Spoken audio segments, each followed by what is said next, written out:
საშვილოსნოს ყელის კიბო საქართველოში ყველაზე ხშირად დიაგნოსტირებული ონკოლოგიური დაავადებაა ინფორმაციას გაეროს მოსახლეობის ფონდი ავრცელებს.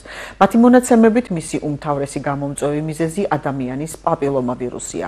დაავადების თავიდან აცილება რომ შესაძლებელია ამაზე მედიკოსები საუბრობენ, თუმცა ის მაინც რჩება ჯანმრთელობასთან დაკავშირებულ მნიშვნელოვან გამოწვევად ქვეყანაში, სადაც შემთხვევათა 40%-ზე მეტის გამოვლენა გვიან სტადიაზე ხდება.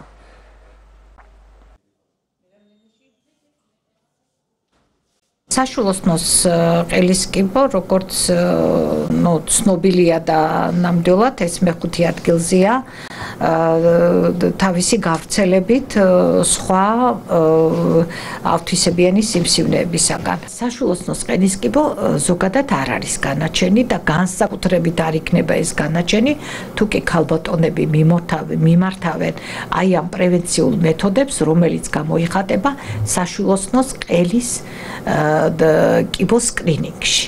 სკრინინგი, რომელიც იმიტომ რომ რას გულისხმობს სკრინინგი? სკრინინგი ეს არის ჯამრთელი ქალის კვლევა. და არა თუ მაგალითად ჩვენ უკვე პაციენტი არის დაავადება და უკვე იქ რაღაც საშიშროებასთან აქვს საქმე, სკრინინგს არავითარი არსებითი მნიშვნელობა არ აქვს.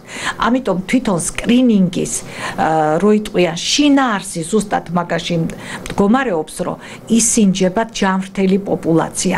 ჯამრთელი ქალი უნდა მივიდეს პრევენციის მიზნით, რომ გაიგოს არის თუ არა რამე საშიშროება.